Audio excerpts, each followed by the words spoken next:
Yeah, I honestly wish I could say that anyone at GitLab can be a host. Anyone signed in can be a host. That would be great. Yeah. But, yeah, when I was watching your video about crossing the valley, yeah, sorry, that was my video. The video was playing, but I thought you were talking just now. That was really trippy, but your mouth Oh. wasn't moving. Like, how's ventriloquism? Yeah. Reminded me of when I think I first joined a company that was doing something really significantly complex. Like 65 teams working on what we were calling like just one product, right? A platform to run applications on enterprise infrastructure. And I remember thinking, you know, like when the company, and it was actually an open source project as well, so that added even more complexity. And just in terms of like number of stakeholders, number of people contributing, the number of voices that were involved in product choices, right? And I remember when Cloud Foundry decided to adopt Kubernetes as a container runtime, and it already had a container runtime, had several iterations of container runtime until Kubernetes was chosen as the next container runtime. And I honestly thought that it was going to be too big of an effort to ever get pulled off. And the full capabilities of the organization rallied around Kubernetes runtime. And it happened from a distance. It looked like it was happening slowly. I think it happened rather fast, rather quickly. And in terms of like having a version that a user could, an operator, right? A cloud operator type person who runs the cloud for their organization, we were able to get something in customers' hands like in a few months, I think minimum, right? Maybe even earlier than that for some really rough ideas. And once we got that in the hands of customers, things accelerated even faster to the point where no one was even looking back. Kubernetes, it worked, it was being adopted. But it really required the full participation of the organization to support the core team and all the things that other teams would have to do to unblock them. So that's what I put in the Slack conversation, basically.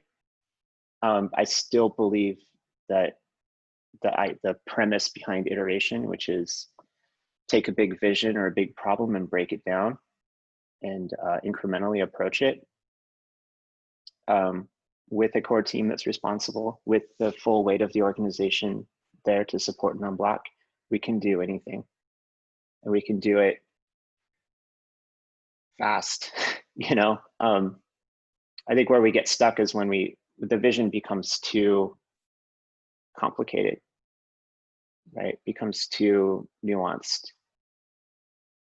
We get distracted by the nuance and lose our focus from the feedback and responding to the feedback. And another phrase or thing that I like to think about a lot that helps me kind of have more confidence and faith that organizations can pretty much do anything is the idea that if we want to move sustainably, that means like we're not burning ourselves out, we're breaking problems down to be smaller, we have inertia, and that inertia leads to tangible results that customers can use.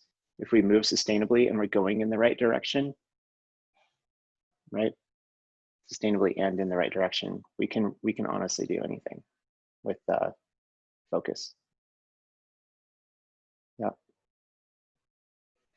But I understand your concern. I really understand your concern though. Even when I was at ThoughtWorks too, we had to take a on-premise, like install and run yourself agile project management tool and put it in the cloud. And I thought, oh, there's too much technical debt. There's a lot of design debt. And we had it running on the cloud in like a month or two. And as soon as that happened, we started getting more feedback about the performance, about the user experience. And again, things moved really fast after that. Yeah. It's not, yeah, I mean, it's basically a theme that I've seen running across analytics where we need to become more suitable for enterprise type customers. And in order to be more suitable for enterprise type customers, we need analytics capabilities that span the entire instance rather than focusing in on a particular group. And then our backend infrastructure,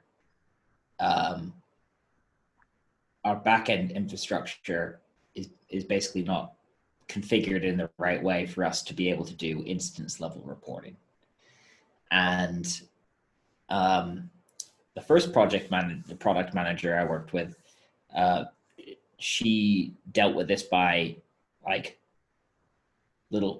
avoiding some of the instance level things and then offloading some of the complexity into the user interface so the user had to deal with it.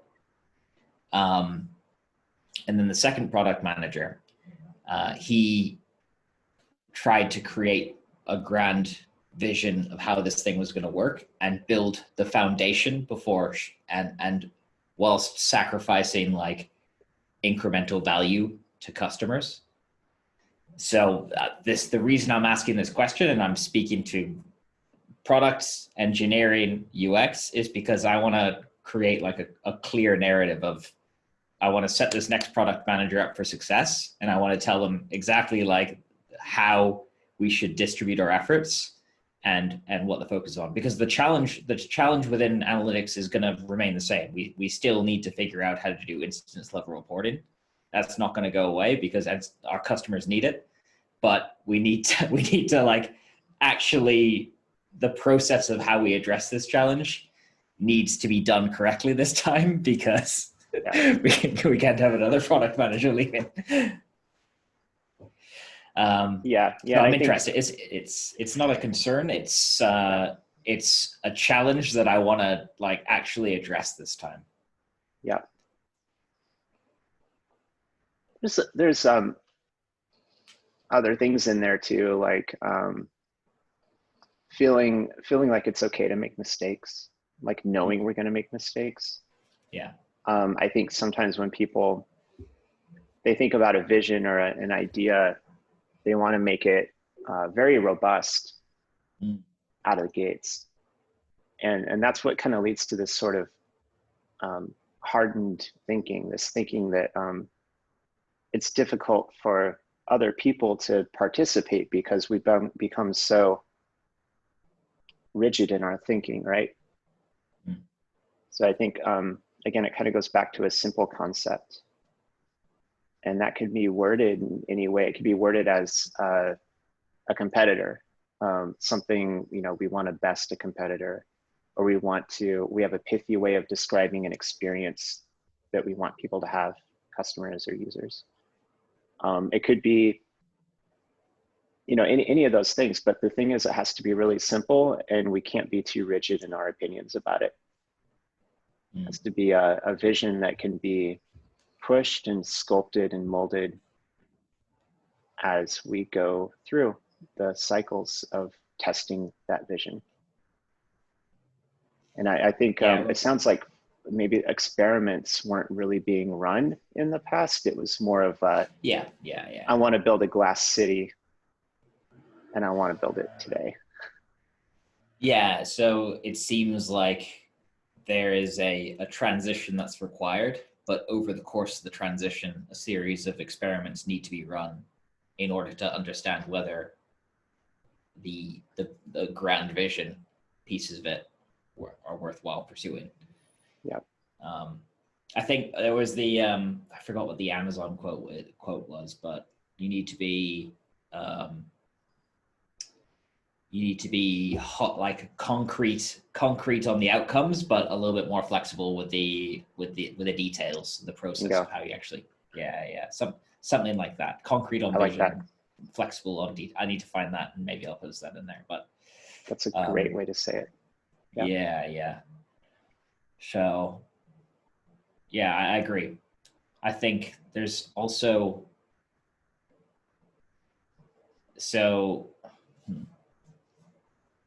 yeah, I think what would be nice is if we figure out, I mean, it's a big challenge, and the way that you address this sort of challenge will be unique to each particular use case. But it would be nice to articulate this challenge in our handbook. So, because I know that a number of other designers I've spoken with are feeling a similar challenge. Like Dan Mora has talked about it in terms of like compliance, navigation, and all this sort of stuff. Holly Reynolds came to me yesterday and we spoke about it in terms of like extensible issues. So I think a lot of people are feeling it, and I think it's nice to know that other people are facing similar challenges, and it'd be nice if we had a bit of a framework and the way that how we as GitLab address it, because it's different for a lot of other companies as well. Like the transformational step change is a thing. The 1.0 or the yeah. And I think a lot of things happen on timelines that are tough. They're difficult for us to wrap our heads around. You know, we want to do everything in one release. We want that release to be the best. And it can, you know, I think GitLab has released over 100 times now in the past, I don't know what it would be, 5 or 6 years. That's 100 iterations, so to speak. And I think the goal would be to bring that number to thousands of iterations in the next 5 years to cross that big hill that you drew, right? We can't keep iterating at this pace if we want to take the next hill. That's my opinion. And I think we can do it. But Nice.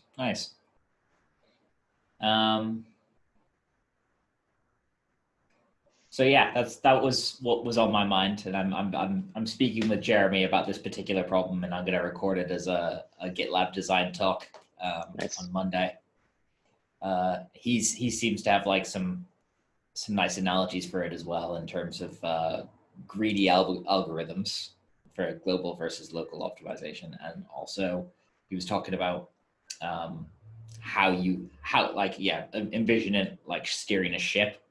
And there's two strategies you could effectively take. Is you can decide that you want to actually steer the ship, or you can create a new ship, steal some shipping containers off that ship as you go, and then just pivot with a smaller ship and slowly deprecate the old one.